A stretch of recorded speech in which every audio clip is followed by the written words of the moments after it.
Hi, good morning, everybody. My name is Chris Nixon. I'm a trainer here with My Real Source. Debbie Ramfajato is also online with us. Debbie's Director of Training and Education for My Real Source as well. We're going to actually get going in a few minutes. We're waiting for everybody to log in. We have about 20 some people logged in today. That's great. We appreciate you guys coming online during this. And today we're going to go over how to use Authentisign. And we'll get going in a few minutes. So your microphones my microphone will be on, but if you have any questions, type them in your questions or chat box in the GoToWebinar box, and I'll try to look at them as I go. Good morning, Kim, and Debbie will be looking at them as well. So we can let you guys know, try to answer them as best we can.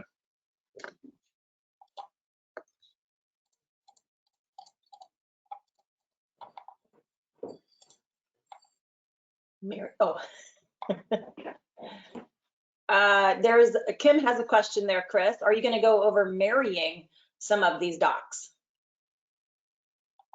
Yeah, we'll go over a little bit of that towards the end. Is my screen's not showing yet, is it, Debbie? Nope, not yet. Okay, I didn't think so.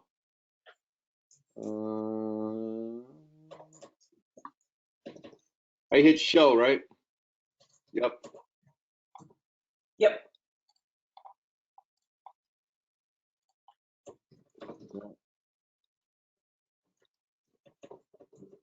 There you go. You should be seeing it now, correct? No. Why do I always have the problem? Oh, you can also see what you're showing to the people in your GoToWebinar control panel. The very top option is sharing. So if you drop that down, yeah, you will see what the people are seeing. So if you click the little TV screen on the icons on the left of your control panel. There we go. Ta-da!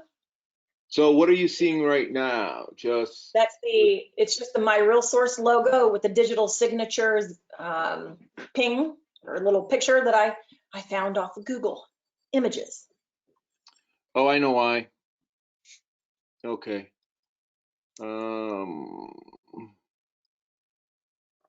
Nope, we should be good.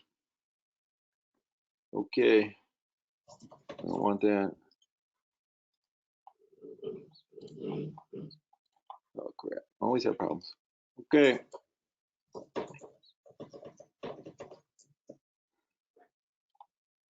And I wish we would be able to allow the attendees to see who all is here. Like Roger Martin just said hello.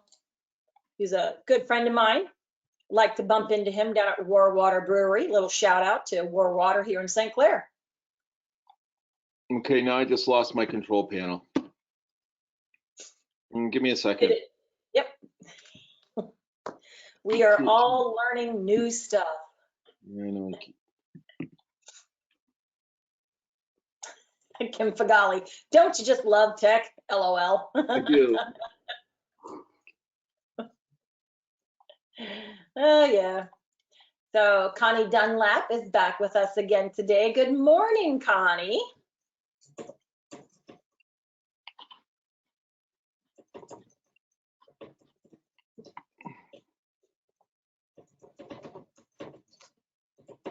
I am going to, I get the feeling I'm going to be sending a lot of technology certificates out after the end of this pandemic. Patricia Kraft, good morning. Jan Plaskon, good morning. Rob Crandall. Roger, no worries, we're not going anywhere. Yeah, we have a captive audience, don't we? Yes, we do. All right, so Chris, what you need? All right, I got it now. I just lost the GoToWebinar thing though. I can't find my control panel. That's the only thing I'm looking for right now. I don't know what happened to it. Do that 4-finger spread up on your trackpad and you can see all your windows that are open. Okay. Maybe it's just hidden somewhere behind something. I was screwing around with the screen, but you still can't see my screen yet? What are you seeing? Just My Real Source logo? Yep, just the My Real Source logo. Is someone playing an April Fool's joke? Yes, happy April Fool's Day. It's not. No webinar today, just a fool, just to get y'all to log on and say good morning. Great, and we have 26 attendees on right now. That is fantastic. I had 23 registered as of this morning. Sue Toner is here. Good morning.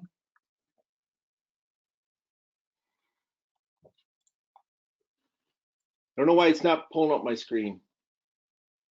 Okay, let's see. I got the sharing bar open just like I did last time, and that whole thing is not. There it goes. That's you. Yep. So that's our class registrations. So your little, oh, not that one. So it's that little TV screen to the left of your control panel. I know. What do you have now? Still the same thing. It's the My Real Source logo.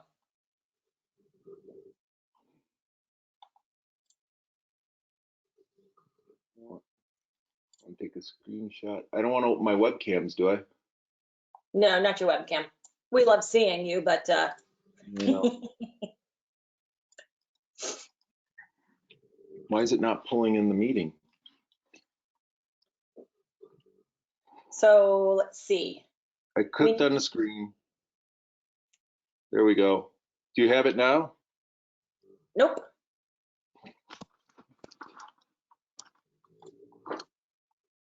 So do you have multiple screens up? Is that why? Well, no, we would have seen something. Change presenter, but that's. Mine is grayed out, like my control panel. I can't do anything with it. And you're logged in as MIRS meetings at myrealsource.net, right? Well, of course, yeah, because you started the webinar. Yeah. Yep. Yeah, Janice, that was Debbie's screen, mine that you saw 2 seconds ago. I was checking my button to see if it works. Well, do you want to try, if you log out and log back in, I would assume you could still do that. So if I change the presenter to you. Oh yeah, you got to change the presenter to me. Well, no, we can both be. Yep, so here's mine. So this is what I see. Oh, there you go. So how did I steal control from you? Okay. Yeah, because I don't know, because you set it up. Doesn't matter. We're good now, everybody. Thank you for your patience. We're going to get going here. All righty. So now we're good. That's what it was. You had the presenting thing. Okay. Thank you, Kim, for your patience. So today what we're going to go over is Authentisign. And what you're doing, what we're going to do with this Authentisign is it's up here under your resources. Your screen may look a little different if you customized your My Real Source homepage. So if you click on resources and come down here to Authentisign, this is where we do all our signings. And just to clarify, so people understand, there's two parts to it. There's to transaction desks. There's Instinet, which we went over last week, and Authentisign.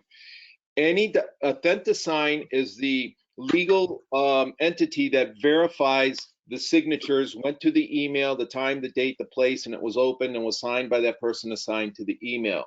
So anything that is sent out in Authentisign is automatically converted to a PDF that can't be changed. You can be edited by dropping in boxes, but Authentisign will record that, and it goes out. And then it's signed and it comes back. So you can't really make changes in progress without Authentisign documenting it. So it changes everything to PDF.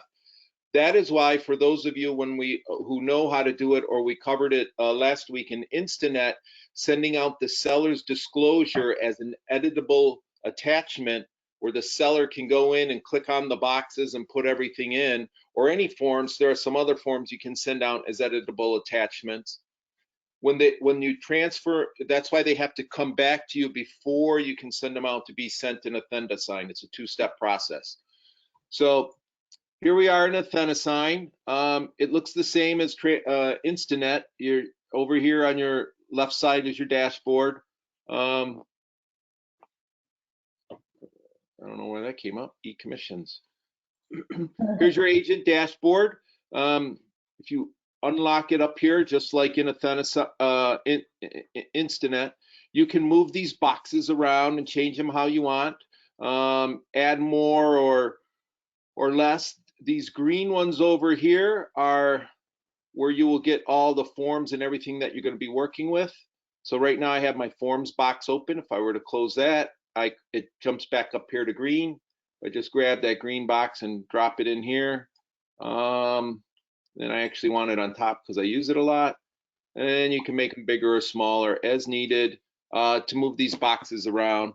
The blue ones are where you will find storage of information. So that's the difference between the blue box and the green boxes.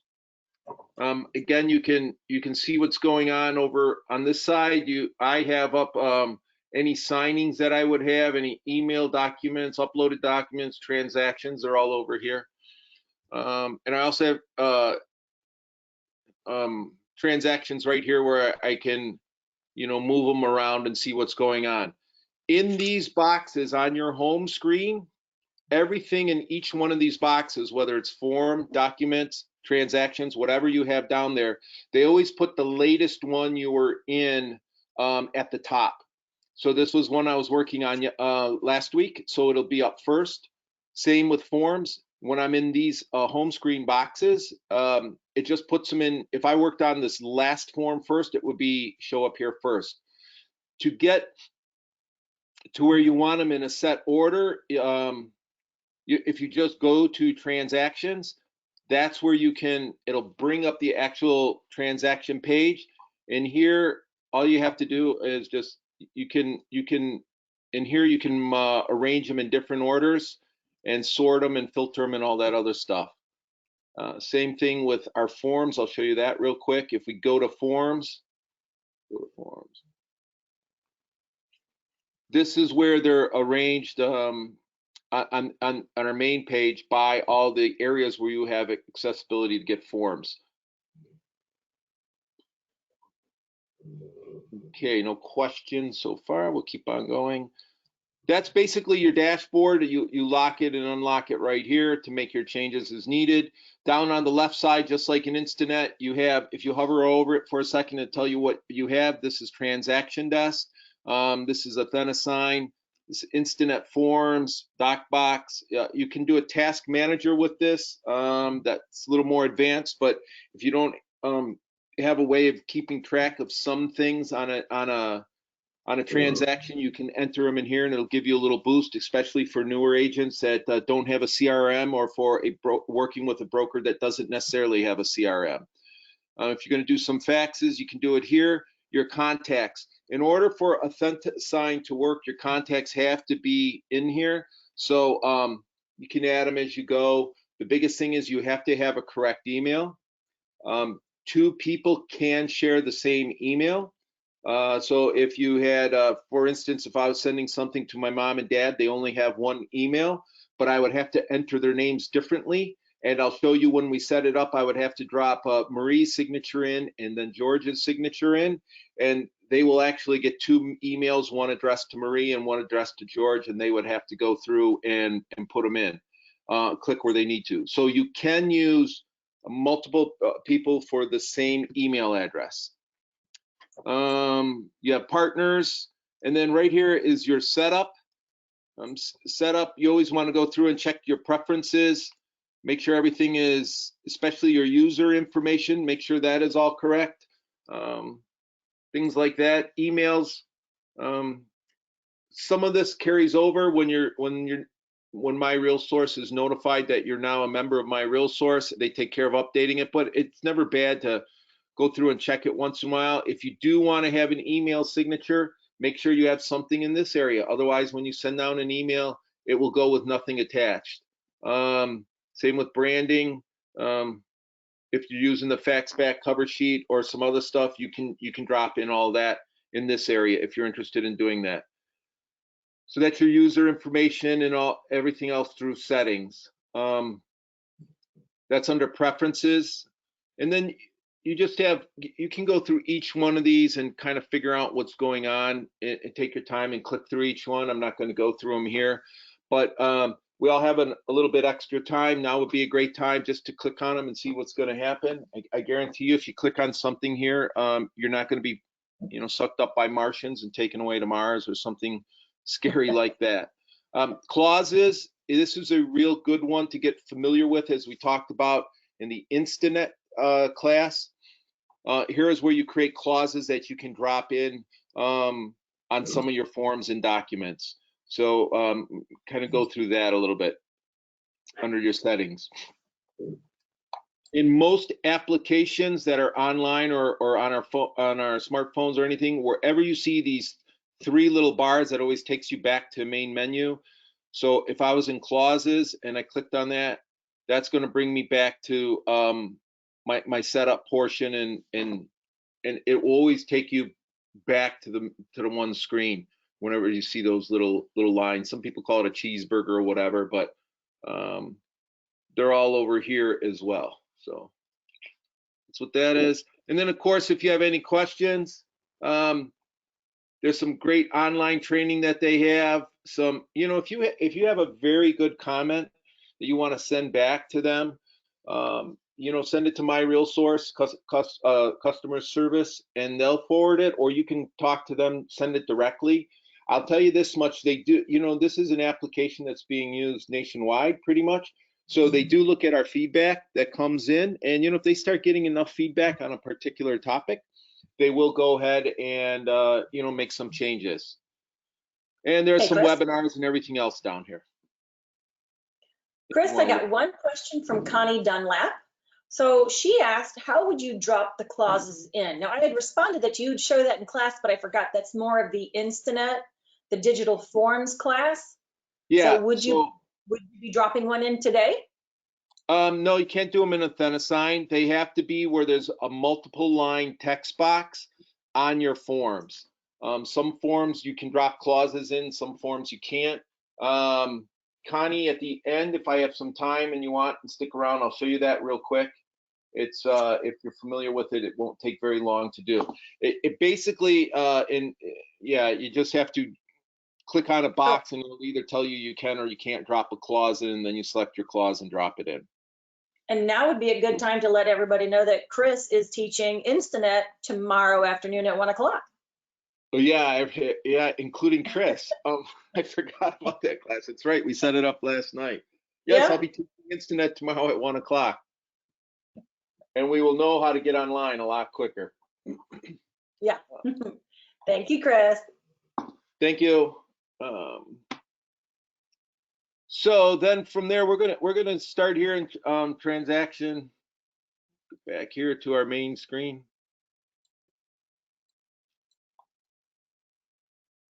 So there's a couple ways you can do it. We'll go right here to transaction desk. The preferred way is to start assigning through transaction desk. You can start assigning directly through here through Authentisign, but the problem is if you start your signing here by clicking this add button and then going through the steps I'm going to show you, when it's all completed, it won't tie that signing back to a transaction. So the reason we start in transaction desk is because that's where your transaction is. This is where you want the document signed. So we're going to open up this one. This was the one I did last week where I dropped in some folder. I dropped in some forms and everything else. Here are all the forms.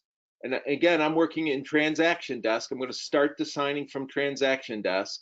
And on this screen, the forms go from the order I use them. The latest one used is on top. If I either come down here to this bottom and hit go to forms, or over here to forms, either way, it'll take me to the forms page for this transaction. And this is where I can move them in the order I want, and they will always stay in this order. So when I'm working in a transaction, I come over to the forms page.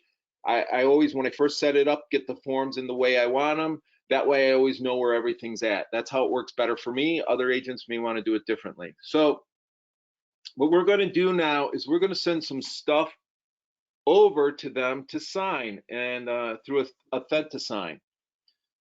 So I'm just going to you can either send them all over. In this case, I don't want to send that many.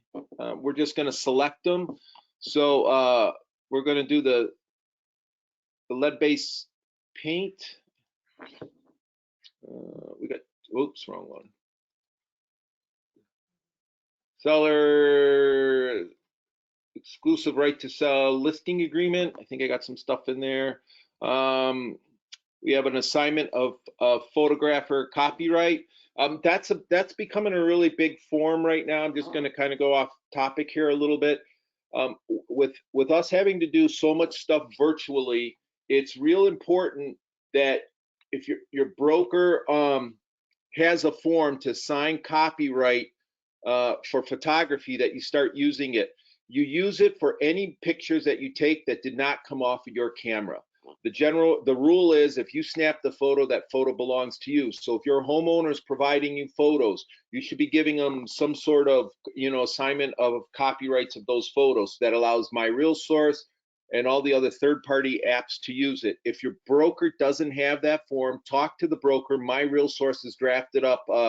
They have that form themselves. My broker happens to have one, so I'm going to use that one just so we can see. And then there's a pulling, sorry. Here's the My Real Source one. I'll send that along as well. And we have several forms in here that we can send along to our clients to be signed. So now that I have them selected, you see I have 4 forms in the basket. I'm just going to come up here and I'm going to hit sign in Authentisign, which will take me right there. Now this is going to take me to Authentisign, and this is where we're at to class today. It'll bring in those 4 forms. The first thing is the signing name. Authentisign automatically creates a name for you. It basically takes the first form that is there and identifies it with the transaction. I like to rename mine. I usually use the address and then what it is. If it's the purchase agreement package going to the buyer, I'll put PA to buyer, because later on, if I send it out again, but only took out parts of it, it'll have that same name. So I'll change it. Maybe it's going, now I'm sending it to the seller to be signed or whatever. So in this case, I'm going to name it the street address. That's just how I do it. And then to seller. That just kind of, when I see the form down below, when I see all the signings in my transaction, it just helps me identify it. You can use whatever you want for the signing name. There are multiple participants in here. That's the next thing. You can either do sign in line or you can do simul-sign. Sign in line is the order in which the signings go out, are the order in which they have to be signed. So let's say you want someone to review it, like an attorney or a third party somehow. Maybe it's a parent if it's a first-time home buyer. You'll want to send that out sign in line so that they review it before it goes on to the next person. If you send it out simul-sign, then the first party may have not finished their review, and the last party could have signed it and sent it back, and you don't want to do that. So most of the time when I'm sending it out to 2 people, in this case, a husband and wife or whatever, 2 people, I don't care who signs first. I'm going to send it out simul-sign so that whoever opens their email first can sign it and send it back. If you do a sign in line, you can also put in under advanced options, you can put in an expiration date, or you can put in down here, if you set this signing to expire on and a time, meaning if those people do not sign it by then, the signing expires, and it's no longer out there. So that signing is no longer good. So if it was something that was time sensitive, you could tell them, hey, you need to sign it by this day, by this time and date. If we don't get it signed back by then this transaction is going to be voided. If you want to send reminders, that's all this is. And then the other thing is, every time you set up a signing, the Authentisign ID position, this is where you can change it. And the reason you want to do this is, let's say you sent out a purchase agreement to your buyer to sign the first time. He signs Authentisign signs the purchase agreement. Now you send that to the seller. The seller marked it up and sent it back to you. Now you're sending it to your buyer a second time to initial off the revisions. When you're setting up the signing the second time, you want to change where the ID position is, otherwise they'll be on top of each other and it'll be hard to read. So that's how you can change it, is down here. And some other stuff. So I'm going to leave it at simulsign. And we'll close the details. I don't want an expiration date, sorry.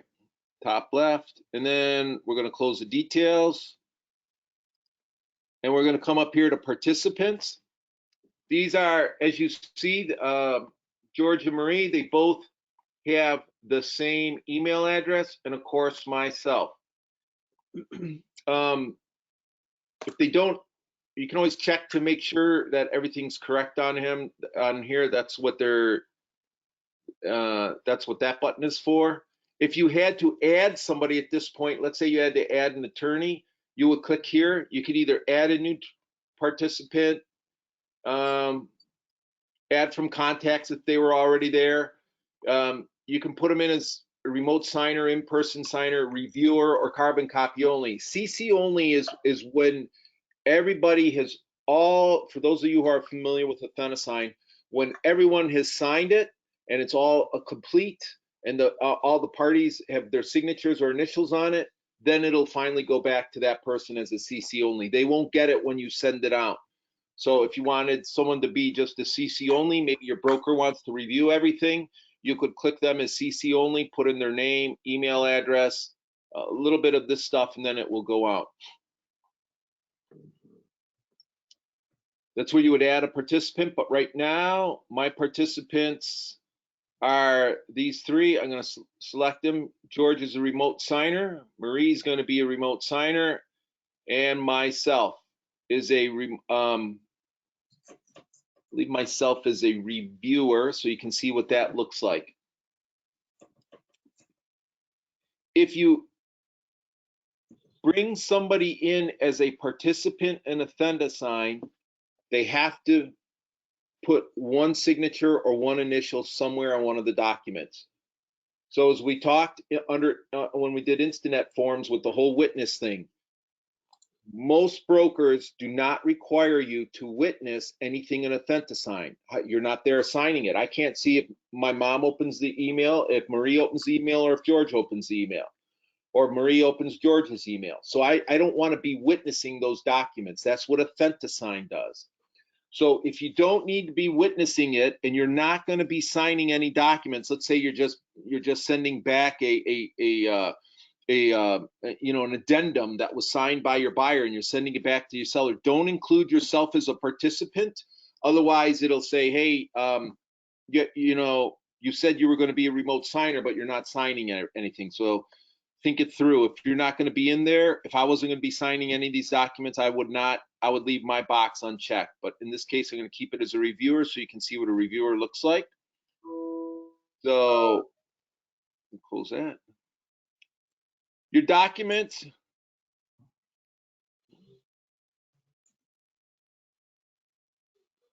Oops, I forgot to click the add button. My mistake. You click add right here. There you go. Seller, because I identified them as seller, it already shows them right here as seller 1 and seller 2, so we're good. That's their role.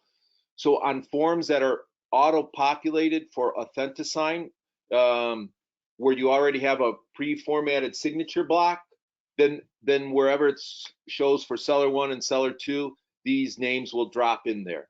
That's what this screen does. Save that. It also shows that George Nixon, Marie Nixon, and I am a reviewer. That's what this magnifying glass is. They're going to be signing. If you were doing something where it was sign in line and you want to change the order, you can just should be able to just move them over. Oh, you got to do it on the other screen. I'm sorry. Back under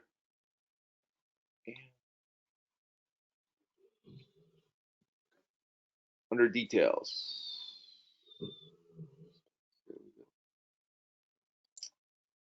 And we should be good. Okay. The last thing is documents. These are the documents that I added, those 4 documents.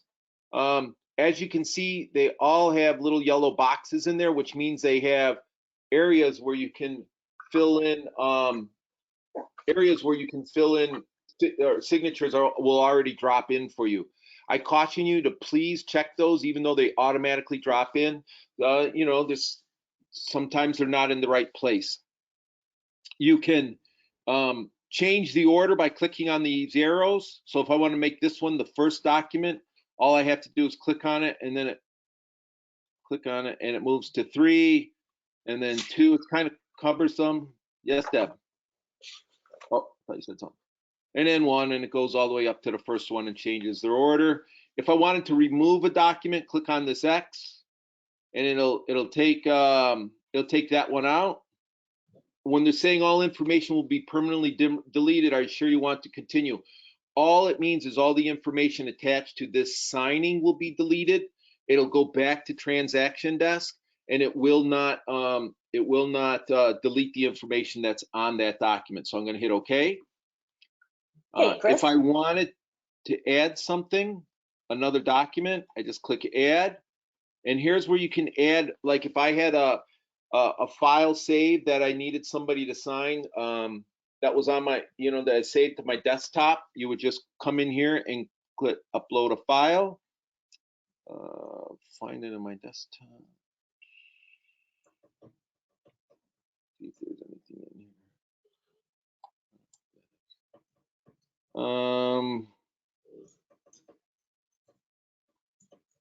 Let me see if I can grab something real quick. Okay. Here's a lead paint booklet that I want them to sign. So I just want them to initial it because I want to make sure they have it. So I'm gonna hit open, and that will bring it right in here into my documents. And there it is right there. If for some reason I wanted the buyer or seller to initial that they received this book, I can include it. The purpose is I just wanted to show you how quickly it is to add a document. I can also go back to my transaction. This is my transaction, and I want to bring in that copyright form again, which was right here, and I click add, and that'll bring that right back in. And then I can also go to my forms. Let's say all of a sudden I realized I needed a swimming pool addendum and didn't have one. I can go to the individual forms that are available online, do a regular search, and here's a GMAR swimming pool addendum. So let's say I want to use that. Just click on that and click add, and it'll pull it in. So you have multiple ways that you can add different forms to this transaction. You can either go to the forms that are already stored in transaction desk, or you can pull something off your laptop, or anything else that was any one of these other options here. I want to get rid of this lead paint one, so it's not too cumbersome. And that's it. All we have is 4 forms.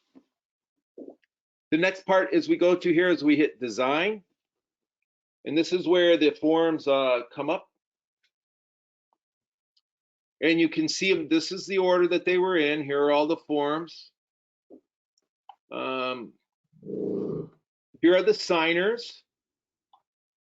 Okay. And this is where I'm not appearing because I'm a reviewer. So as a reviewer, my signature, I don't need to put in my signature anywhere.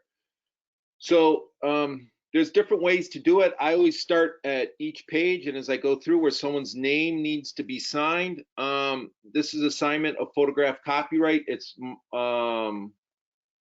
make sure that this part was filled out correctly in Instinet. If for some reason it wasn't and you wanted to change it, you would use the markup button, and then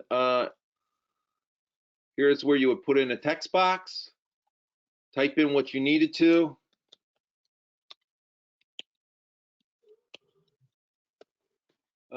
Down here where the gear is where you can change the font size or font type, font size, the color, and all these other things. I need to make my box a little bigger so it shows up. The only thing is, if you're going to make a change on a form, yeah, you just make the change on the form like that, and it shows up there. I'm trying to move it up some. There you go. Now, this comes in real handy if you're going to change like purchase agreements or things like that. You have two options, transparent or white. Out of the way. See how CBW Macomb is showing up right here? I just retyped it. If I change my background to white, now the other one disappears, as well as that little line did down below. Okay, because we made a change on a document that's going out, of course, anywhere you drop in something like that, you'll want to initial it. You can also do a highlight where once this box is turns with the blue shading around it, that tells you the operation you're going to be doing. So we're in highlighting. So as you see, I could highlight a whole paragraph or a line if I wanted to call attention to it. And then again, your gear down here gives you your color, and that's it. My recommendation is not to highlight stuff because most oftentimes people do not print this out in color, and when it's printed out in black and white, depending on the printer that is used, it always doesn't come out that good. If you made a mistake and don't like it, just hit the delete button right here, the little garbage can, and it'll take that item off. You can also do the same thing with an oval or a square. Once the blue lines are around it, just click an area and, you know, drag and drop the corners like you normally do. It's similar to highlighting. And here, not only do you select your color, but you can select how, you know, that's a deep blue where you're not going to see anything, or very, very light blue where you're going to see very little. Again, it looks good on screen, but I find it when people go to print it out, especially if you made something too dark, it'll wash out the printing in it. So just kind of watch when you use those features. So right now, under everybody's drag and drop, you will see these different boxes. You have sign here, sign optional, initial here, initial optional, initial group. These buttons down here, date stamp, signer name, initial pages, and anything else. The ones in red they have to sign. So if I drop in because I'm under George, if I pull this over here, George is going to have to sign here. The way it works is you just left click on it and drag it in, and see where it's at the minute it starts coming in. If I release the mouse, that's where it's going to stay until I move it to where I need to. So if you're in the hurry and you're not paying attention, you know, you may bring it in real quick and then forget it's there or something. I've seen that happen before. So you get it to where you want. Now that's just saying George is going to sign there, and it's in red, so he has to. Now I go page by page. Some people go all the way through for one person and then go through all the documents for the next. I stay on one page. In this case, because it's assignment of photograph copyright, both people don't need to sign. But if I feel the homeowner that, you know, Marie wants to sign too, I can always come in and drop in a text box. Oops, sorry, I don't want to do that.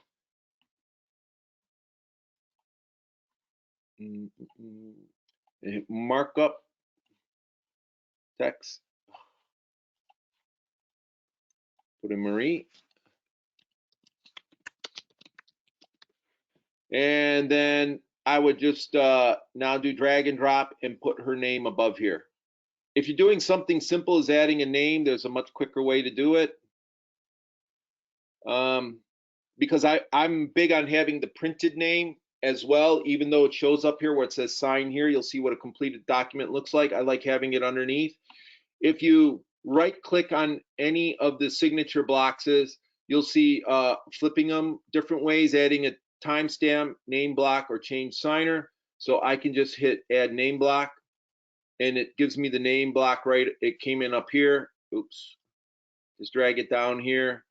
In my settings, I have to, and then the name block is all set for you. Same thing, you can either drag in a date by grabbing the date stamp and dragging it over like that, or left click and hit add date stamp. And you can move it where you want, or you can leave it right next to the person. Some forms require a different date. Authentisign automatically puts the date and the time that everything is signed and the printed name underneath their signature. So unless you really want to, you don't have to go through that added step of putting in the date block. I can get rid of all this because I don't want it on there. So right now we just have George signing it on that page.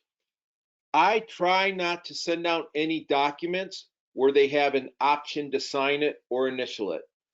Anything that we're going to ask a question, like in our exclusive listing agreement, is, are we authorized to put a lockbox on the door? I'm not going to send that to them with an initial option where they can check yes or no. The reason is because if they miss that or don't do it correctly, now I have an incomplete form and I have to set it back again. I'm going to get that question answered up front, and I want to send them stuff where they must sign or they must initial. Especially on the one with the inspection. Do you want to have an inspection, yes or no? Somebody could click on the wrong button thinking they got it, that they were saying yes, they wanted an inspection, when in fact they clicked on the no button and it comes back. You don't do a good job, a diligent job of proofreading it, and it goes to the people and the seller, and you could have a problem. I try to find out what's going to go on first, and then I drop in the red ones so that they have to sign or they have to initial. Here's a lead-based paint disclosure. So assuming there's sellers, both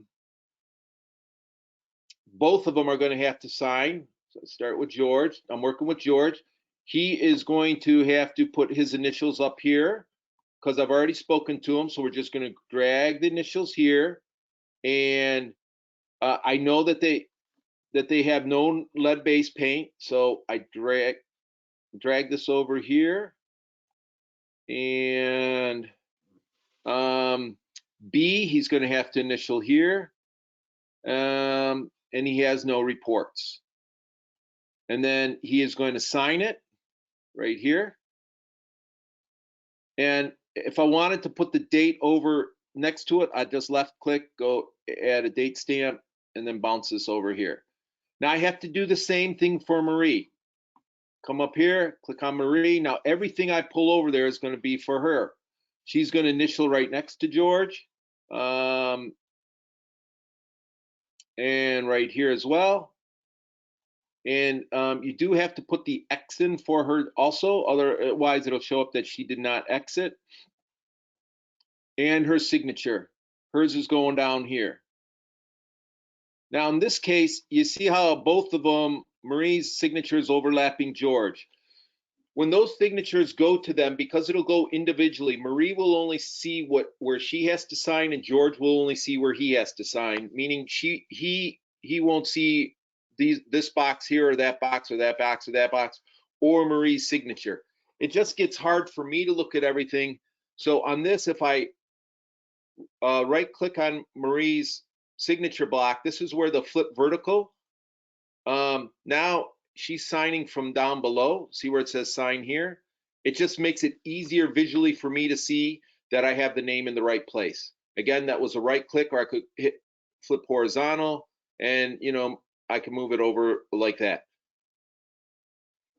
So that just, the flip vertical and flip horizontal just has to do with where the signature is. where it says sign here. And again, each person sees individually where they have to sign. It just helps me to see a little bit better. If I were to put the signature block down here and not on the line, Marie's signature would actually be way down in this area. So you kind of want to get it close to where the line is. If you look on the bottom, you see like this little black line, that's going to be close to the signature line. Of course, on a lead-based paint, being the agent, I would have to do it. But right now, because I'm only a reviewer, I'm not dropping my name in there. And then I would come through the exclusive right to sell listing agreement. So we've already filled this out a little bit in Authentisign. Let's say we now have a policy where I need their initials on their page. Again, I would just pull Marie's initials over here, go to George, and pull his over here. I cannot pull them down to this page here. It won't let me. Oh yeah, it did. Normally it doesn't. But unfortunately, I need them at the bottom of the page. So I pulled them in at the top and I scrolled down and I forgot that that one was way up there at the top. And so now I just pull it in again. If I were to do that, George is down here. Marie is down here. And I forgot about the one. We'll just leave it there for now. You just go through and you put in wherever you have to. Again, this was a pre-filled out form.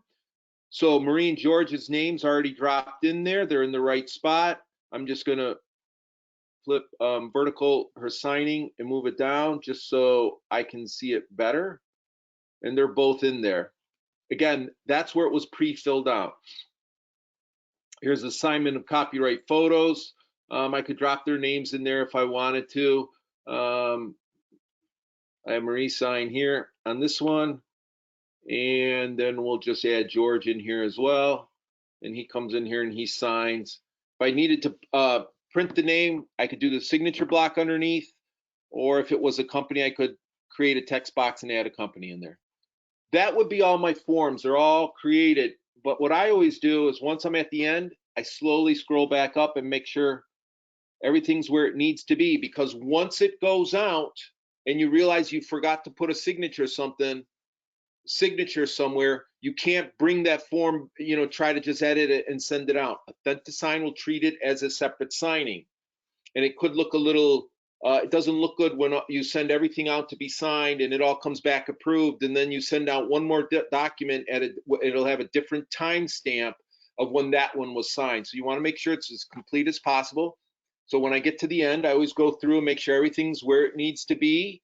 And it's like, oh, wait a minute. Here's that initial that I forgot about. That I check. Okay, that doesn't need to be there. So I right click on it and just hit delete. And it goes away. I get to the top. Everything's where I kind of want it. And I'll be good. The other thing you want to make sure of, a transaction desk works on iPhones. If you have an iPhone, it works on an iPhone. It does not work on, it won't work on Androids and Samsungs, unfortunately. You want to be careful setting signature blocks or initial blocks way over here near the edge of the screen, because with certain tablet devices, the way the screens are formatted, your end user may not be able to touch on that box, especially if it's a touchpad, and get it to activate because it's too close to the margin. So just watch putting stuff way over on the side. It's really bad, like on some of these forms, like getting this way over here. You don't want to get it too far over. It ends up going over the words. I realize that, but the important thing is we're trying to authenticate where the signatures were put in. We all know what it says underneath. So I've checked my forms. I've checked it twice. I've made sure nothing's way over here near the edge or halfway off like that. This may be hard on a mobile device for someone to actually touch it. So I make sure everything's where it needs to be, and I don't have any errant initials anywhere or signature blocks that I don't need, and I have all the forms that I need. So obviously, step 4 is you go to the next button, which hits. Are there any questions right now? If I was doing in class, it would be a little easier to ask the questions, but I want to take a break before we actually go into the sending of it all. Are there any questions right now? Debbie, I don't see any questions or chats. Nope, I'm seeing nothing yet, but Connie had a mention when you were adding the simultaneous signings. Yeah, She said it won't work now because you had sign simultaneous. So I wasn't real sure on that. So if we wanted to address Connie's question. yeah, Connie asked, I'm not quite sure what you're asking. Can you open up Connie and let her just ask me directly? Yeah, let me do that. So I will unmute Connie. So Connie, if you'd like, your speaker is on. And watch, she probably took the opportunity to, you said break and she's on a potty break. Okay. We'll come back to that. Does anybody else have any other questions? And you're still seeing my screen correctly, right? Correct. And Kim Fagali said, so far, so good. Okay, so you've got your you've went into transaction desk. You went into your transaction and you pulled something over to Authentisign. We've assigned the parties to it, the participants. We've assigned the documents, and now we've designed our documents. The last step is we hit next. No, next. And this is where you're going to send out invitations to all the people that you identified under participants. If I hit send invitations right now, it's an automatic, it's an email that bumps out there that goes out. You can also customize the invitation and that you're going to send out. This one goes to George and this one goes to Marie, and I'm the reviewer. So I always put a little bit something in there, like listing docs or whatever you want to put in there, and then a quick message. If it's somebody who's never used electronic signatures before, especially in this case they're an older couple, I'm going to put in there, I kind of got a saved little formatted message that I put in there that said, George, here are the documents to sign. Click on the Start Here button, and when you're through, hit on the complete signing button in the middle of the page, and the documents will automatically come back to me when you're done. Marie will get the same documents and she will go through the same process, and they will come back to me when they're done. And then I just copy and paste that email down there for Marie, and I take out Marie's name. I take out where it says George, I put in Marie, and where it says Marie, I put in George. I let them know what's going to happen in the process. If you're new to all this or you haven't used it very often, I suggest you go in and create yourself, add yourself as a on a different email, not your work email, just create a Gmail account, create yourself as a participant, and send yourself some documents so you can better familiarize yourself how it's all going to look, both on your phone and on the screen. So if your clients call you with problems, you don't have that deer in headlights kind of I'm not sure type scenario.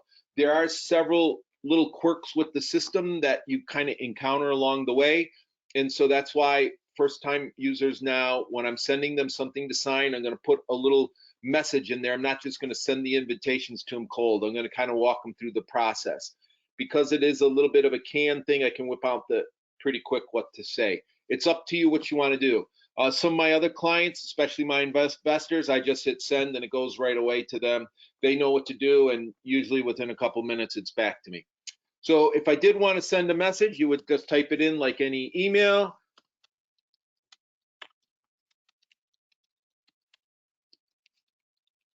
Hold on 1 second. Chris, did you have a question? I'm sorry. No, I don't. Okay, thanks. And then this is where I said to make it quicker, I just copy and paste it, and then I put Marie right here. I would put a little more into it, but I'm not gonna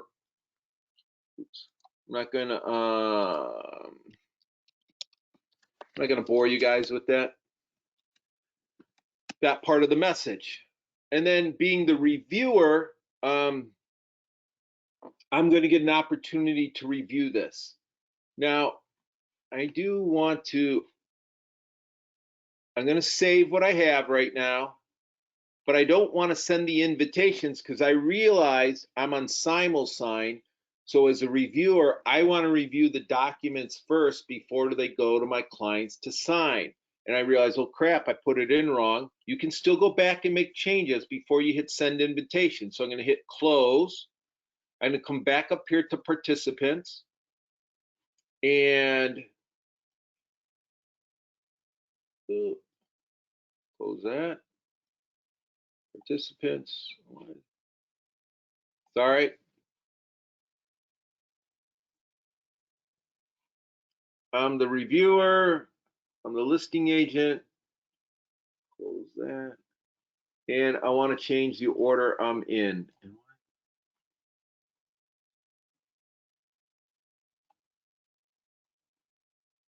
I'm going sign in line.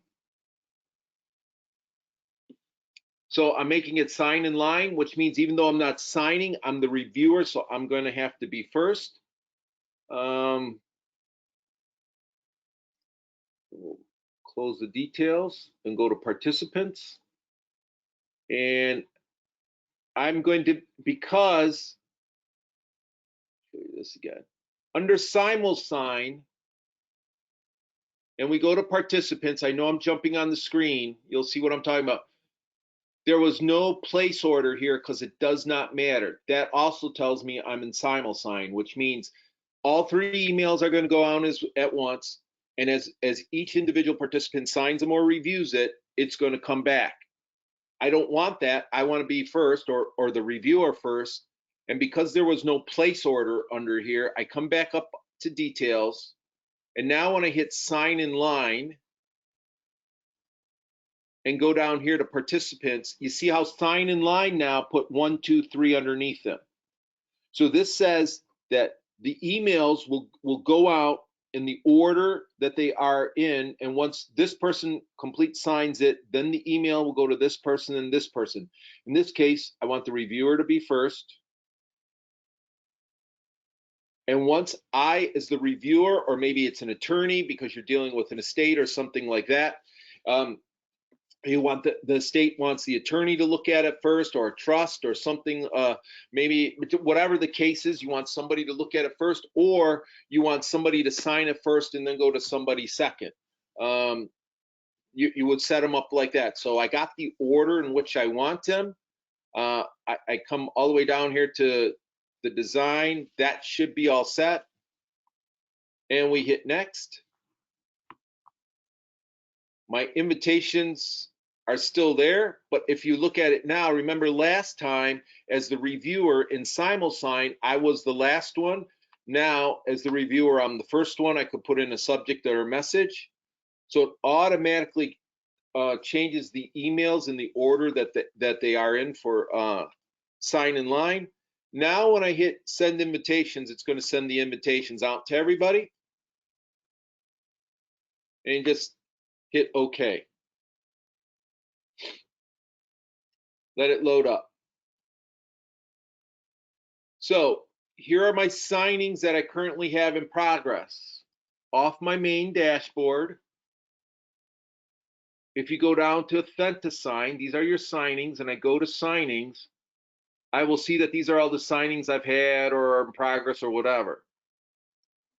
Back on my main dashboard, if I go to my transactions, I can also see that same signing by going to signings within this transaction. I can either click over here on the right side or wherever yours is at, or come down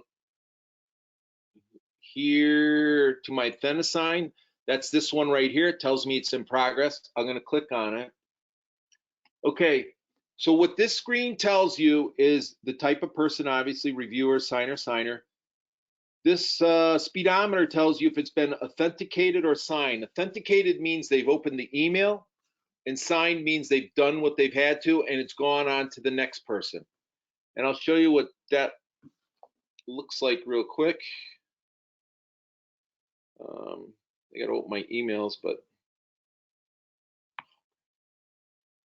I want to make sure I got it first.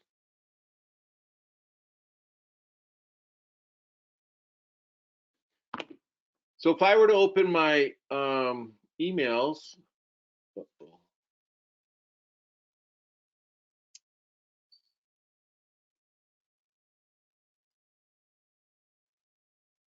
Sorry, I thought I had these open. Otherwise, I wouldn't be making you watch me open up all my emails.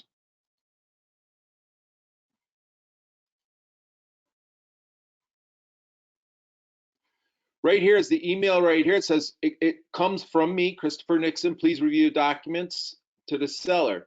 So if I click on this, is it showing up, Deb, on the screen, right?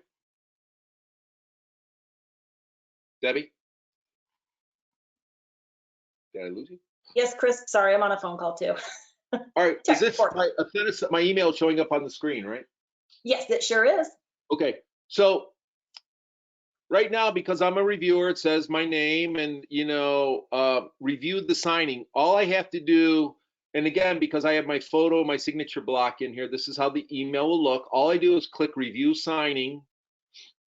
And as the reviewer, they go through all the documents.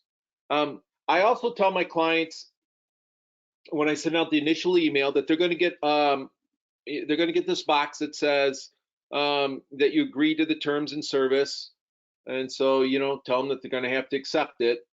And so as a reviewer, I look at everything. I'm not dropping in any signatures or anything. You can see Authentisign's already put its code on it, and everything looks good to me. I think I'm going to be all right with the way the wording are, the documents are, any clauses that may have been added in. So I'm going to hit accept. This is where you have to caution your clients to accept in the middle of the page. And same thing when we get to complete signing, you want to click on complete signing in the middle of the page, not stay in review or reset. So I hit accept documents. I also put in my email for first time people that at the end, they're going to ask you if you want to drop in a password. I tell them it's an option that they don't have to do. Most people don't need a password. All the password is it allows them to go in and access what they signed if for some reason they want to. In all the years I've been doing it, I've only had one client ever want to do this. They can do it. I tell them they don't have to. I tell them to click on no thanks, and it'll automatically go back to me. So this is where Authentisign comes in and says that everything's been done. So if I go back to my Instanet and I refresh my page, oh, I didn't want to do that. Let me go back. Never works. I go back into my signings I'm still on Brookfield. The signing, you see, I've done the review and I have 2 checkered flags. That means it was authenticated and signed, and because it's signed in line, the email will now be at George Nixon's. And let me open up that email real quick.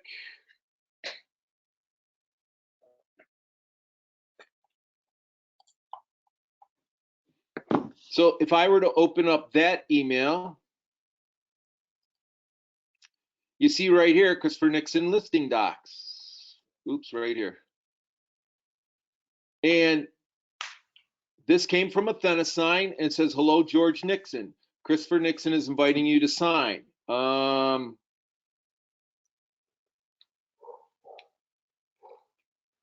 so he is going to click on start signing. That's all he would do. I tell my clients they can either accept the signature or draw their own signature. It's much easier to just hit accept and go on. Some clients are insistent on drawing their own signature. They can try to do that if they want. It does not matter because the legal wording behind it is that they don't need your actual signature. Authentisign is the verification. So I just tell my clients, if you want to create your own signature, you can. Otherwise, just click the accept and you can move on. So he's going to click accept. And then he comes up here, and then I tell him also in the instructions, go to the upper right and click on the red start button, and you can begin your signing. This looks the same on a screen for an iPhone or for a phone as it does on a tablet or computer. So they click start, and it'll automatically take them to the places everywhere George has to sign. It will not, as I talked, you won't see anything in here with Marie's name on it. So George, all he has to do is click here or touch here, and then it drops him to the next spot. He's got to put in an X, the next spot, put in an X. This one. Right here, he's got to click.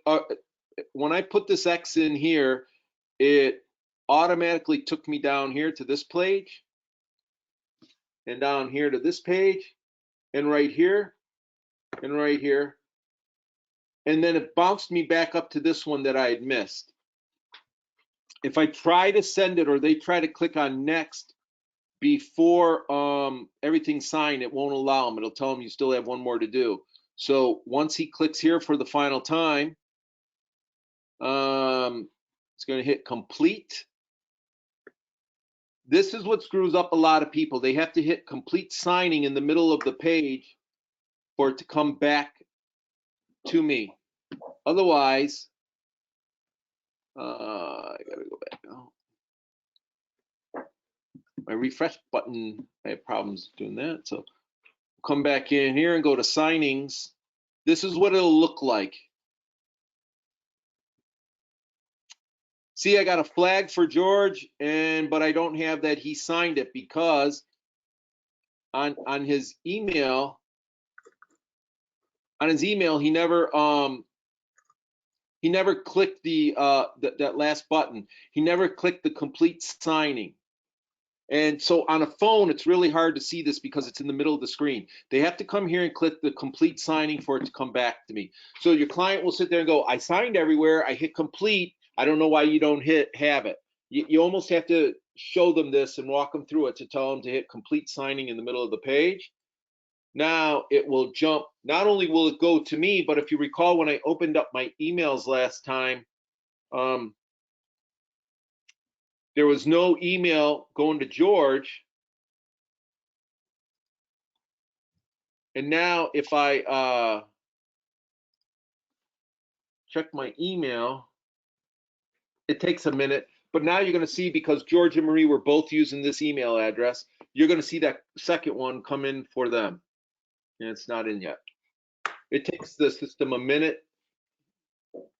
It's still processing. Over here, don't need that. So the system will automatically send it out to the next person in line, and then I'll show you what a completed thing looks like, completed transaction looks like. Hey, Chris. Yes. I have a question from James Mangiapane, or is that Lana that's in today? So what happens if an attorney reviews and they have an issue and rejects it? Then what happens? Then you're going to get the rejection notice, and this is the beauty of it. The attorney rejects it. He'll put in his comments and send it back to you. If it's something that you can change, then you have to go in and change the documents and start the signing all over again. It won't send that. It won't send the documents on to the other parties to be signed if the attorney rejects it. And then you have to see what his rejections are, and make sure everybody's on board with whatever changes he had. Then you have to go in and you can either in transaction desk, in Instinet, change the document and then bring it in, import it in, or go into Authentisign and redo the documents and send them out again. The thing is, when it comes back, that transaction is no longer any good. If you try to make the changes, it's not going to let you just send it out again as if nothing happened. It's going to show that the first signing was rejected and it came back, and you're going to create a second signing and send it out again. Did that work for you, James? Thank you, Chris.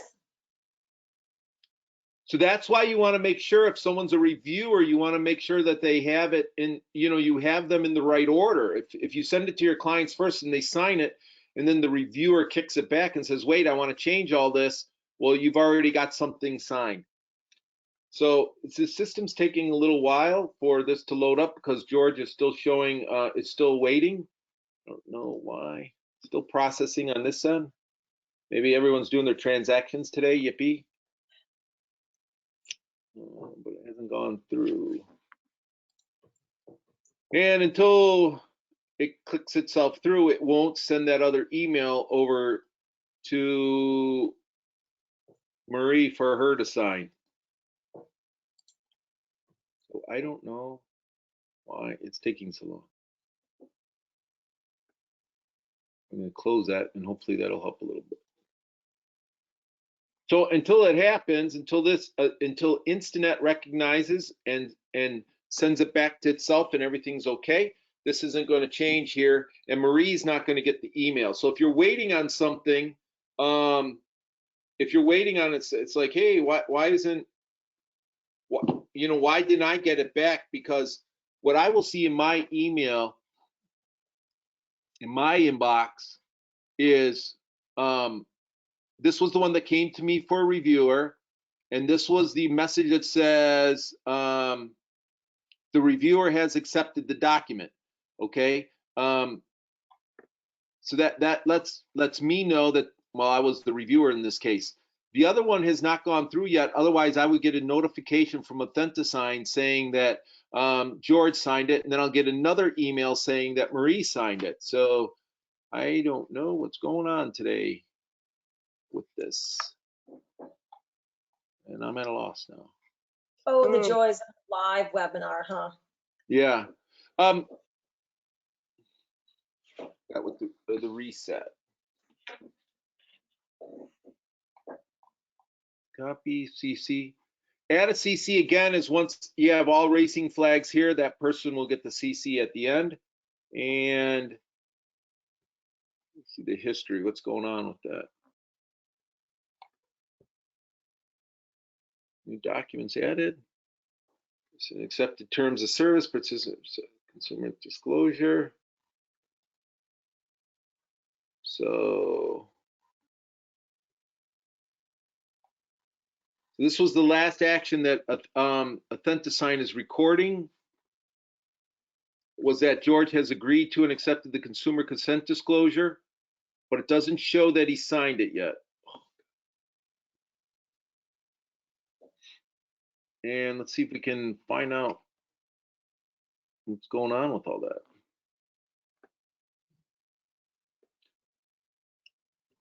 If you hit reset, it'll stop the signing and it'll restart a signing. So we don't want to do that quite yet. We want to see why this one isn't going through. Sometimes it takes a little while for the system to get going on it all. If not, then you have to do a reset. There are occasions where Authentisign does timeout on you, or for whatever reason, it just hangs out there and it doesn't go through.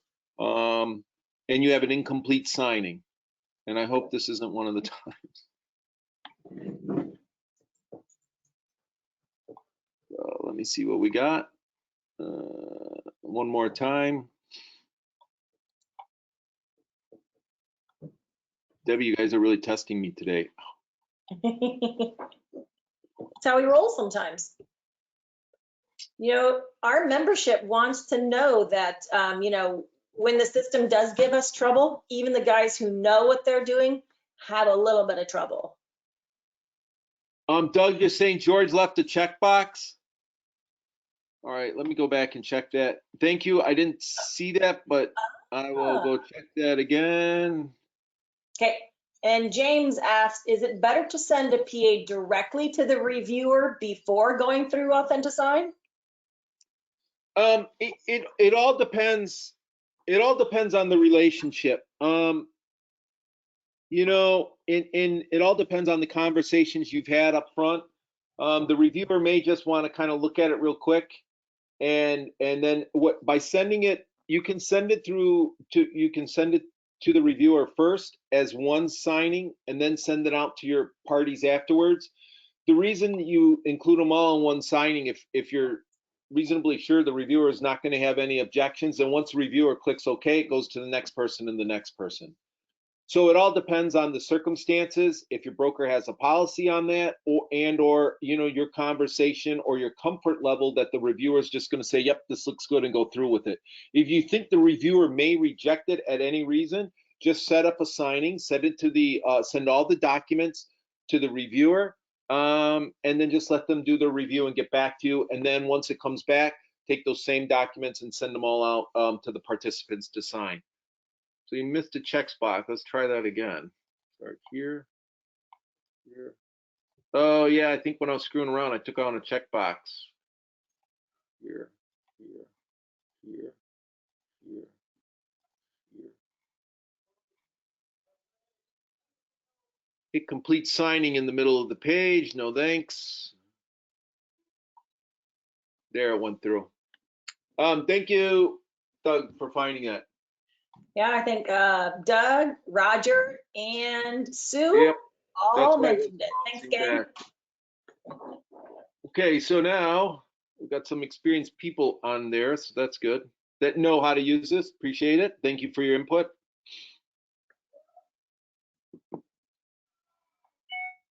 Yep, there's the email. That's the other email. I was waiting for that ding. And now you'll see with George having 2 flags, it now came to Marie.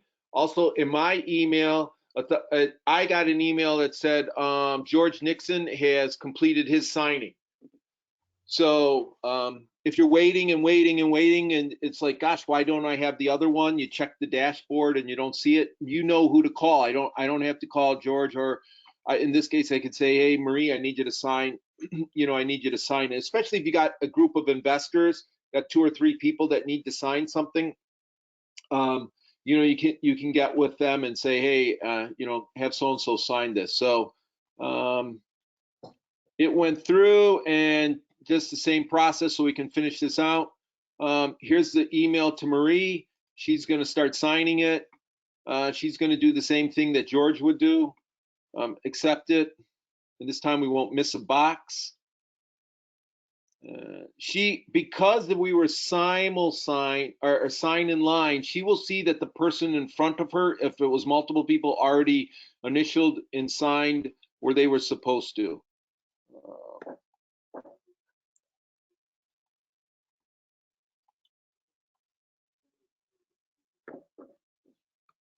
Incomplete signing. Same thing, no thanks. It's going to go out. I should get a second email.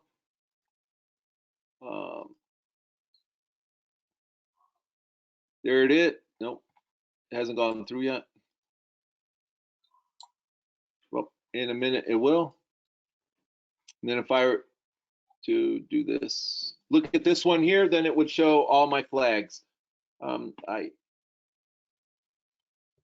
should have all flags across there. Yep, and see, I have the blue ribbon under my signings that tells me that it is a complete signing, and if I were to actually open it, I would see that everybody has race flags. If here's the final document that you can pull up and see where all your signatures are, where everyone signed it. Sorry, I didn't mean to scroll so fast. I forgot I'm teaching the class.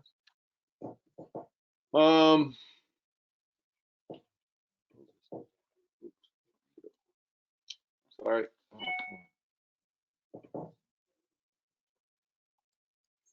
Hello.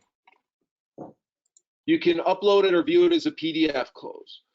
The reason in the beginning I told you we go in through our transactions, because here are my transaction, the original transaction where I created, remember my forms were over here and everything else. If I go to signings now, Authentisign, this one was the package that I sent down to the seller. It automatically pulls that one. It's tied back to here, so everything's in here. So if I went back to my documents in this transaction, which is down here, you will see that these are the certificates, and then the certificates, if another party ever wants to see the authentication certification, here it is. This is what it looks like. This is what you get from Authentisign. This is what you would produce in a court of law if you had to, just so you know what it looks like, who created it, all the technical stuff that goes behind it, the emails, who it went to, what their signature was, when they signed it, and everything else like that. And if you want, you can read all the way through that. But that's what that means. But as you can also see, because I started through Transaction Desk, it automatically pulls in my documents right here. I already have everything right here. Let me sign this one with their signatures on it. Okay, and from here I can submit it if I needed to, upload it to the cloud, print it out, download it. Let's say I wanted to download it and send it to somebody else. I could re-sign it in Authentisign. We can mark it up. Document slicer tool, I'll go over that real quick, or we could rename it, whatever you wanted to do with it. But they're automatically tied to my transaction. And so under documents, it already brings them in. Had I done it, had I created the signing on its own, not going through the transaction, I would have to bring those documents into this transaction so it's all saved together. So back on my, where I see under Authentisign, we're on my signings. Here are all my signings that I've done over the over time. These I started, but we never finished them for whatever reason. Either I was doing a pre-listing appointment and something fell through. This one was we were going to do a lease package, then it stopped in the middle of it, and I haven't gone in and cleaned it up. You can go in and get rid of stuff by just selecting it, coming up to your barrel, and hitting the basket, and you will delete everything in that signing. So your goal is to get the little blue ribbons. I'm going to open up this one. This was a PA we sent to a buyer. There were several documents involved in there that went out. And the nice thing is, okay, I sent this out to a buyer, and there were all these documents in there. Now I want to turn and send this package to the listing agent, but they don't need all this information.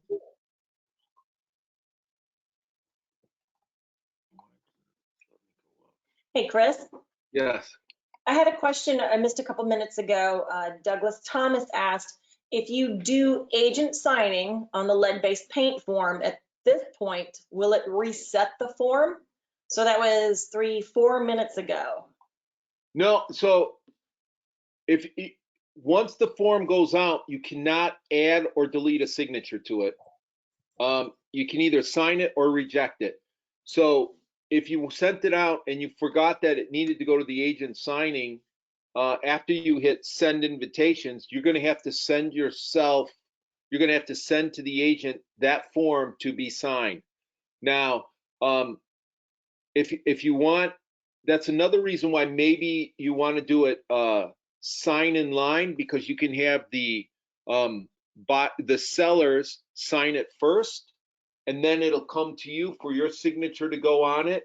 And when you get it in a sign in line situation, you'll see that both sellers signed and initialed where they were supposed to, and then you're signing the box that says to the best of my knowledge, you know, all that other stuff. So you're signing it last. So that would be a case where if that's the only document you're going to sign, you would want to send it in that way, or you can wait till it comes back from the sellers and then send it to yourself, to the agent, and have the agent sign it. And that will also piggyback on Roger Martin's request. So when you're the agent and you're last in line to sign, do you have to go to the email to sign it, or can you go to Authentisign and sign without going into the email? No, you have to go to the email, because the email, if you remember, when we go back to it on the certification, it tells you what email address it was delivered to, and when it was signed and everything else, and all the other parties involved in it. The only way you can kind of get around it is if you're going to sign right there in person, which you know, honestly, I've never done a sign in person. I've always done everything through Authentisign. Even if I was having somebody right there, I would email them the form, have them open it up at the kitchen table while I was sitting there, sign the document, and send it right back to me. That's how I've always done it. So I'm not as familiar with the sign in person thing option. And I think you might have answered this one already, but we'll ask again. So Jody Bruce asked, are you able to make any changes once a signing has been sent out, and then add an initial box and have No, everyone do it? nope. And that's the beauty of Authentisign, and that's what Authentisign prevents. It prevents 4 parties from having to sign it. Party 1, 2, 3 signed it. Party 4 makes a change and kicks it back, and the other parties don't know that a change was made. At any point, any signer has the option to reject it. So let's say George signed everything and it goes to Marie, and Marie doesn't like something, she rejects it. It stops at signing and it comes back to the person who created it, in this case me, the agent, and I see what her rejection is. I would have to send out a new signing, in this case to the reviewer, to George, and to Marie, to do that. I can't just, once the rejection stops and they stop that signing, it's gonna null, stop that signing in its process and come back. And that's the whole purpose behind Authentisign, is so that people can't go in and make edits and changes without the rest of the parties involved knowing about it. And that's why if you're in Authentisign and you drop in a text box, or you're going to white out a part of the purchase agreement and change it, you always want to put a signature box, I'm sorry, an initial box near any changes that you make. And you got to make sure all parties do it as well. You don't just want to arbitrarily change something and send it out, and and have somebody find it. You always want to initial anything that you change from the original form that you pull in, or the original document that you upload. Thank you. So another thing on signings real quickly, I'm just going to bring it up. The original document. Oh, we don't want that. Sorry, my bad. Oh, and Connie did ask, how would they know if the reviewer had seen it? I know there's an email somewhere. How the reviewer's seen it? I think it shows in there that it doesn't. I don't think it showed up when they got it. Let me see. It won't.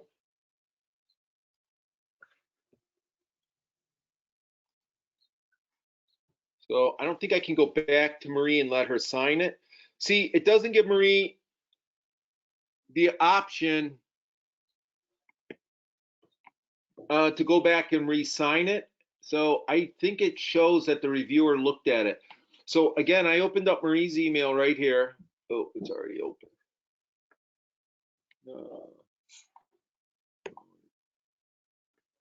I opened up her email. This was the one that went to Marie.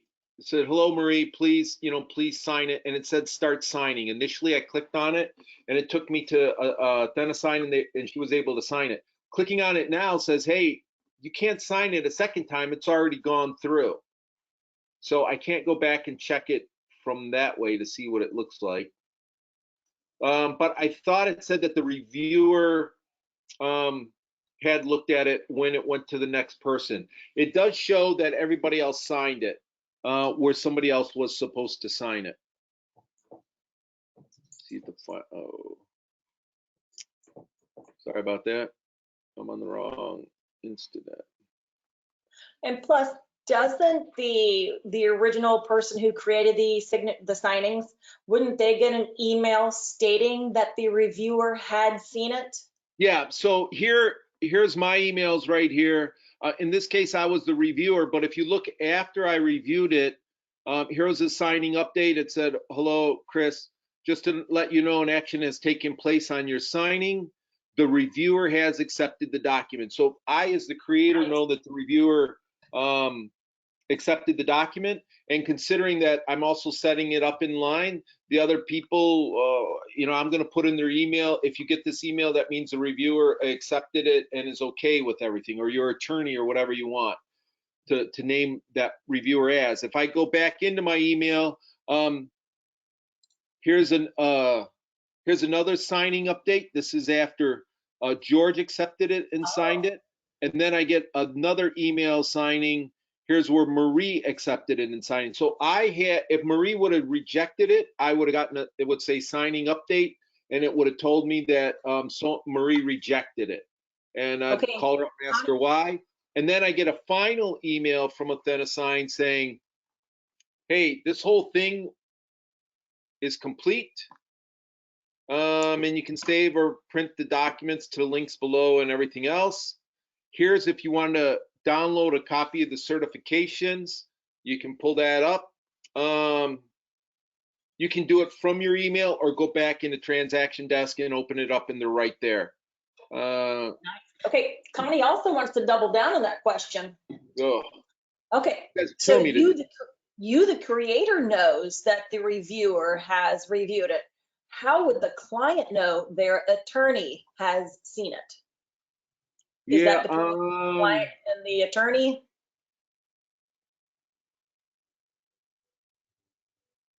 It doesn't say, because this is the final document, and it doesn't say anywhere on here, here's everybody's signature. Or there's also, so if the attorney has to review it before the clients see it, the clients would not get it unless the attorney had selected okie dokie. Right. If you have it set up in sign in line, if you have it set up in sign in line, and just let your clients know that they're not going to be getting it unless it was approved by the attorney, you know, you could put that in the body of the email. Or you could do as I think it was James suggested or somebody else suggested, you can send it to the reviewing party first, get it back from them and say, hey, this was reviewed and accepted by the reviewer, whoever that named party is, and please sign here where you need to. You're going to have to, this does not eliminate the agent's responsibility to still have some sort of contact or dialogue via text or whatever your preferred method of communication is with that client, just to kind of let them know what's going on the process. Again, I have certain clients that, I don't have to put anything in the description. I'm just going to send the invitations and they know that the attorney's reviewed it or the trust's reviewed it or whatever, and they're just signing. Other people, I'm going to have to almost pick up the phone and walk them through everything. So it all is based on the level of competence that your client has in doing an electronic signing. So I had a client that was way out in Utah. He kind of lived off the grid. It was a transaction where he was part of a party here in Michigan, and getting him to sign anything took a long time because he had to actually drive into town, get to where he had internet service, or there was a cafe service, and then he had to enter his email and go through the process. So, with that individual, it took us a little longer to get everything signed, and I had to help walk him through everything. And it was a little bit of a process, but still, he was, way out in Utah, and he was able to get it all signed, and it worked. It worked the way it needed to work. So it is a great tool, especially with everything that's going on today. The only thing I want to kind of cover up right now or go back to under Instanet, this is a little bit slightly more advanced.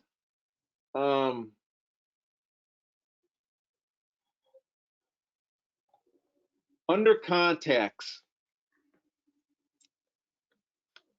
okay, for this transaction, I have George and Marie Nixon, and I'm going to edit George.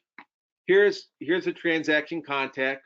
Now we are in Instanet, and I got to show the two of them together so you kind of understand. Down here you have his legal name, George Nixon. His preferred signature is George Nixon. Let's say the trust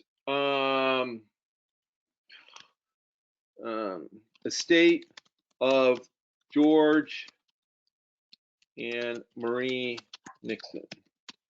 Okay, let's say that is who actually They took the title out of the house, they put it in a trust. It's not actually owned by Marie or George Nixon. It's owned by the estate of George Nixon and Marie Nixon, okay? That's the legal name. So in Instanet, that's what's going to appear in every that's what's going to appear as a title for everything else. The preferred signature, if you don't put anything in here for a preferred signature, it's going to say estate of George and Marie Nixon. Well, an estate can't sign anything. So when you get to transaction desk, so I'm going to save this. This is going to get a little confusing, but we're going to have to bear with it. If I go to signing, I'm going to create a new signing just so you can see.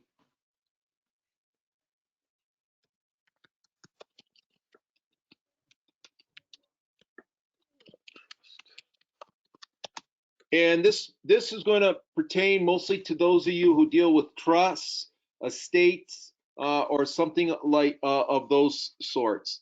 There's not an easy way to do it. It's a very cumbersome process to get it to work correctly in Authentisign. I've had some title companies reject signings because the electronic signature was estate of George Nixon and Marie Nixon, and they say an estate can't sign something. So we were trying to re-sign documents at closing. So anyways, the participants, we have the estate of George and Marie Nixon, and I'm just going to walk you through this real quick. We're going to add them. And I'm going to come in, and the custom signature is going to be George Nixon, and his custom initials are going to be GN, and then we're going to save the participant. I'll pull in one document, and it should, we'll just pull in this one right here. Add that. Let's see how the design went. If I get this right. He is George Nixon. Save. Design. Okay. The signature is going to come out like that, but you're going to want to make sure that the text box below says George Nixon / trustee of the estate for Georgia Marie Nixon. It gets very cumbersome, and I know I didn't do a great job of trying to explain to it right here. Just understand that when you're in Instanet and you set everything up in a trust situation, or where you have a trustee, or the title of the house is in some other name other than a person's name, if it's in an entity name. My investors, for instance, their corporation will sell the property because it's in the LLC's name, but you know, Chris Nixon, the LLC, cannot sign a document. I have to, Chris Nixon is the president of Chris Nixon LLC, can sign it. So what goes in the signature block is different than what's going to appear as the signature. And it gets a little complicated when you get into trusts and everything. I just did want to point that out to you, to be aware of that and how to change all that. And it's kind of cumbersome to do in this method, but I just wanted to let you guys know about that. So now your heads are all spinning probably. Any questions? We're doing good for the minute. Anything else? When you get your documents back, I want to get rid of this. I don't want this one. Oh, if you do decide to go back, let's say I was in the middle of this and I didn't like it, you have two options. You can save and continue, or continue without saving. If you continue without saving, it'll take you back to the beginning of the Authentisign, and you can recreate it. Or I could hit save and continue. That means the one document that I already have there and the participants I have in. Let's say I realize I want to add another document to this. I could just come in here and click add a document, and I could add that other form right in here. And from my transaction forms,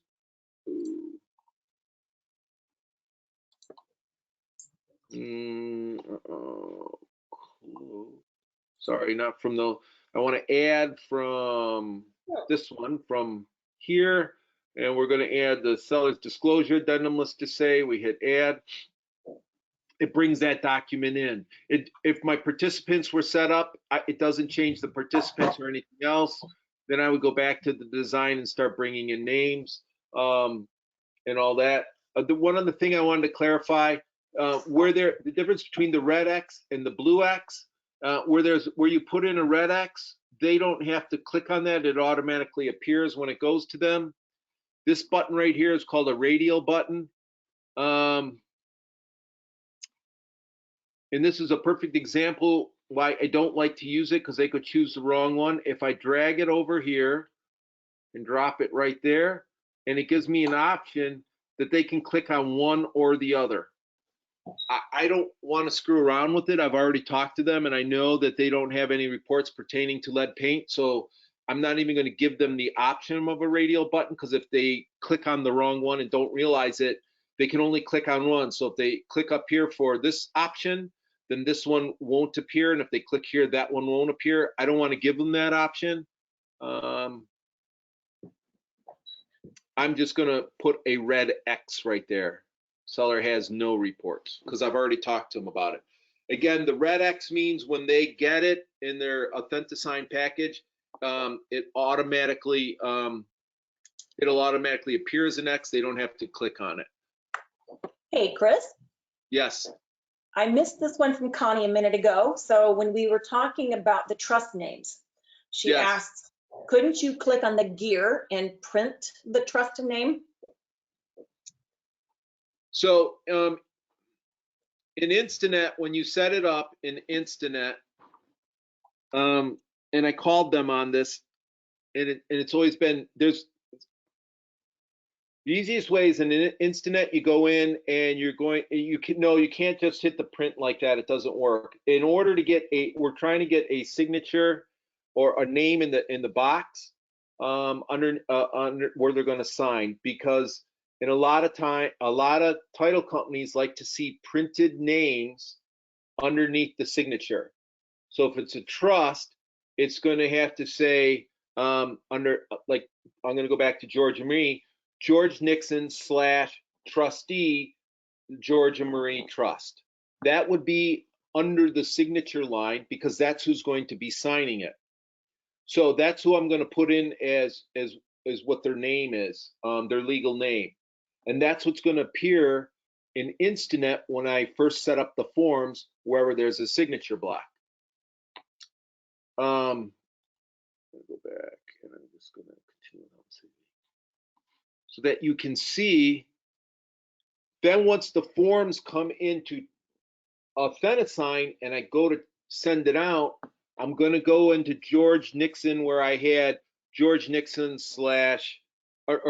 trustee George Nixon and Marie Nixon estate, and I'm going to change it to just George Nixon, because that's all I want to appear under Authentisign, is I just want his name to appear in the signature block under Authentisign. There's not an easy solution for it. I've talked to, I've called customer support a couple of times. Our own people have kind of looked at it.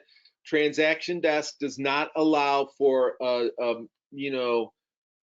delineation between a regular person signing it or will you get into a trust or a corporation at time. Like I said, a lot of my investors buy their properties in the names of an LLC. So that LLC or that company is actually the name under the block that's signing it. But Chris Nixon / owner, Chris Nixon investment company is what's going to appear under the line to sign. But when I go to Authentisign, Chris Nixon LLC isn't going to sign, just Chris Nixon is going to sign. And in that case, the title company is probably, when you get in an LLC or trust, just so you know, is probably going to ask to see some sort of articles or whatever stating who's the person responsible for signing for that LLC. I can give you a great example. I listed a property for some investors I know, and I called them up and I said, hey, who's signing all this? And they said, oh, well, we're both, we both, it's 50-50, we both have to sign. I said, no problem, send me over your articles of incorporation for the LLC. I took a quick glance at them, and it turns out that only one party was named as the official person who could sign for the LLC. So in front of the LLC's name, I had official person slash, president of the LLC under the title block. Not both people, because according to their articles of incorporation for that LLC, both parties weren't able to sign. And so I only needed the one party signature on there because the other party signature, according to the way they set everything up, had no legal bearing. So that's where, when you get more advanced into this and you start working with beyond just, simple transaction of selling. I did an estate sale where I had one family member was a real person, and then the parents had put the house in the trust. The one parent was still alive, so the parent and the one person had to sign it. So it gets a little complicated when you start getting into those kinds of situations, and make sure you know with your title company what they want to see in those situations. What do they want to see? Do they want to see a identified name and trust company and position under the signature block, and then a name up top, or what? Because the last thing you want to do is get to the closing or near closing, then all of a sudden your title company is looking over some of the documents saying these documents aren't signed correctly. You got to have a printed name. I forgot on a will situation that two family members were the personal representative. So at closing, I had to go in and write PR next to everybody's name. But they wanted to see personal representative down there because that told them that they were part of a will. That was a long time ago, and I learned from that, and now I always check with my title companies to make sure I know how they want that identifier under the line to be for the person who's going to be signing it. So those are just some tips on some of the stuff regarding Authentisign and Instinet. Sorry. Any more questions, Debbie? Nope, we didn't have any come in the last 8 minutes.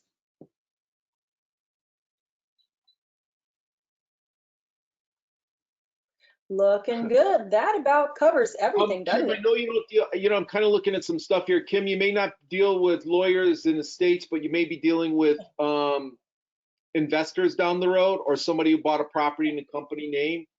And then, give me a call and I'll walk you through it a little bit, or we'll go over that.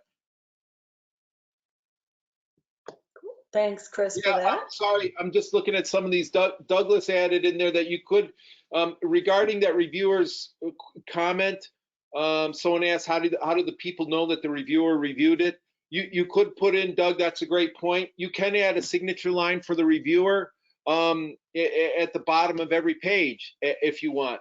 At that point, he's no longer a reviewer, he becomes a signee. But he's a sign in line, so he would be the first one to sign it at the bottom of every page. He just, you can drop in a text box in Authentisign that says reviewer, attorney has reviewed this and found this page acceptable, and then you put his initials next to it. You could do something like that if you wanted to, so that it carries over to the next when that person is all done. He would still be a reviewer, but in Authentisign, a reviewer is just going to look at it and not make any comments, and he's either going to accept it or kick it back to you.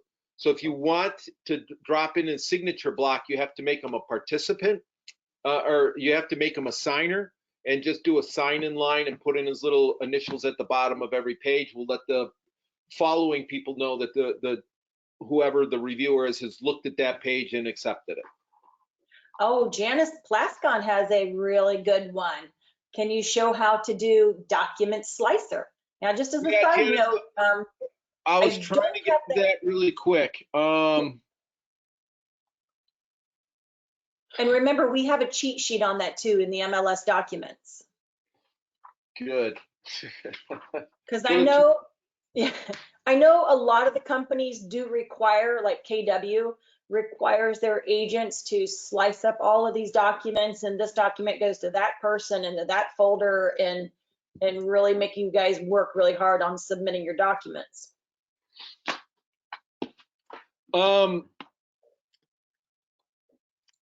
Yeah, I can show you how to do that real quickly. Let me go to signing and grab all the documents.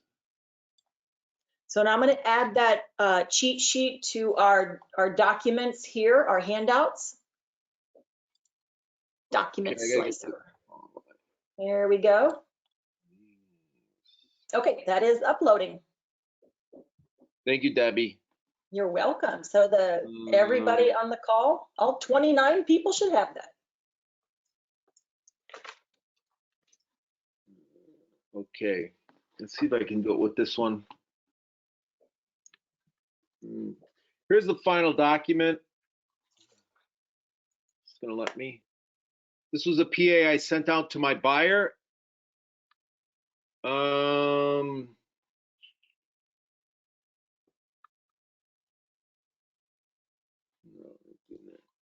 can view it as a PDF. No, it should already be loaded in there. I don't want to do that.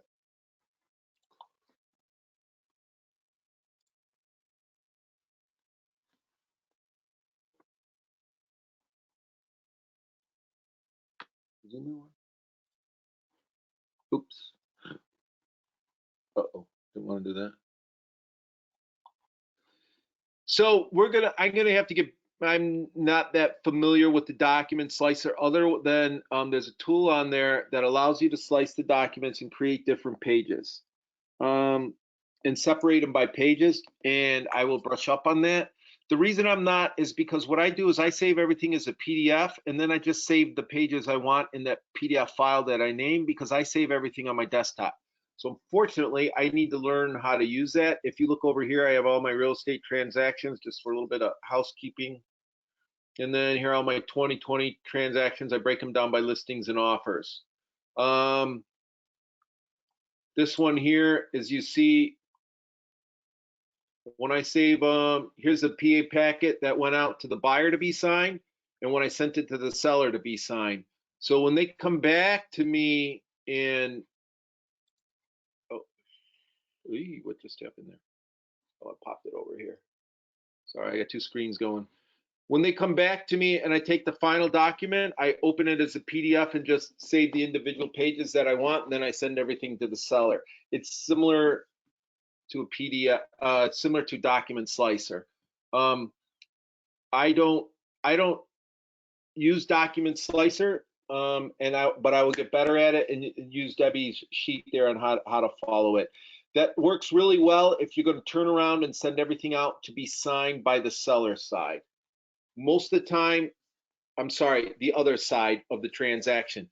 Most of the time, I don't send things with the other side's names on it for them to sign. Different companies use different things. A lot of the KW agents use DocuSign, I think. They don't use Instanet, so I don't send stuff to them in Instanet or Authentisign. So we'll just look at the slicer and see how that works. Sorry, I am giving you a roundabout answer, but Debbie's gonna shoot me afterwards. Well, you know what? It's funny because I've had to use that myself. And you guys know I'm a desk jockey. This is, Instanet forms and Authentisign is not my forte. But I've had to go in and slice up a document, take some stuff out. And that form that Chris has up right now is perfect. It is step-by-step instructions. Do this, then do this. Here's a picture. It's here. So it's a really good one. Yeah, and it does work really well. What it allows you to do is, in the case, the best example I can give you is we send our package out to our buyer to be signed, and it has, your agency disclosure. It has all that other information in them that your individual broker requires your buyer to sign. And now you're getting ready. The buyer signed everything, and now you're getting ready to send that information. Now you're getting ready to send that packet over to the listing agent for the seller to look at and sign. You're going to submit your offer, but you don't want to send all your internal documents that don't need to go out. So in that case, that's when you're going to use the document slicer when it comes back. Follow these steps here, and you're going to separate the stuff that eventually ends up going to the listing agent for the seller to sign, and you exclude all those documents that you don't want the other parties to see. And that's what the use of the document slicer is for. And it's a great handout right here that Debbie sent out. Actually, it'll take you through it better than I would have been able to do myself. Did Colleen put this together? Actually, I think that one comes directly from Instinet as I look at the footer on that one. And usually our stuff's even better than theirs, but I like that one. It's good. So that you can also be found, and that again, if you go into the settings and you go into help and support, or you'll find stuff like that in their tutorials on that. And please look at the Authentisign handout that was included at the beginning. That's a great handout that we gave, and then this one as well with the document slicer. Okay, so Kim, it was Janice Plescon had a good question I'm responding to right now. Where did you get that instruction packet we're looking at right now? Guys, I have a wonderful folder in Paragon, and Chris will probably get over there in a second. Yeah, 1 second, hold on. You got it. No, because I want this. No. He's gonna print it out right now. Where do you need me? In Paragon? Paragon. So go to the MLS Documents link in the upper right-hand corner. I have a whole folder called MIRS Education, and there are 69 files right there. So go ahead and click on that. There are 69 different cheat sheets on how to do everything. So they are organized by date. So if you're looking for something, you'll see how Chris is searching for it. Just type in Authentisign and hit return. I spelled it wrong. Or if you're, spelling is a help. Or like slicer. Yeah, I'll put in slicer. Let's see if that works. And then contains, Enter. right? Enter. Just enter. Look at that. Oh, there's So a webinar. you click on these and they open up. Ta-da. And again, to get to that, that's under up here. It says MLS Documents, and you click on that. It's already open. So close it. If you click on MLS Documents, come down here to MIRS Education, and you can find it all right there. There are some other forms that maybe you want to look through. Take a look at what's going on in here. We are starting to record some of these webinars, right, Deb? Are you going to upload these? Yeah. Yep, I am still editing the social media one right now. So anytime we have the does, and I'm sorry, what'd you say stuff, or people talking too much, I edit that stuff out so it's not too hard to listen to again in the future. So I am getting them loaded up to our YouTube channel. So don't forget to subscribe to the My Real Source Media channel on YouTube. All right, Connie, does anybody else have any other questions? Well, Connie has just asked, is that where you're going to find the recordings too? So Colleen and Don Waldrop found a way to get them into the MLS documents there, those recordings. I haven't been so smart as to figure it out just yet. I'll get there, but the easiest way to find out or to get those was to go to our YouTube channel under My Real Source Media. All right. Look at that, 2 hours worth of class. Good stuff today, Chris. All right, I'm doing it tomorrow at 1 p.m. I'm doing the Instinet side again. For those of you who want to turn in or go into it. Connie, if you're still on, real quickly, I can show you a clause. I'm going to cover it tomorrow. Are you going to be available to be there tomorrow at 1, or have you already been through it and just kind of want to know how to do a clause real quickly? I can't. And is there a cheat sheet on clauses? Let me look real quick. Maybe, maybe not.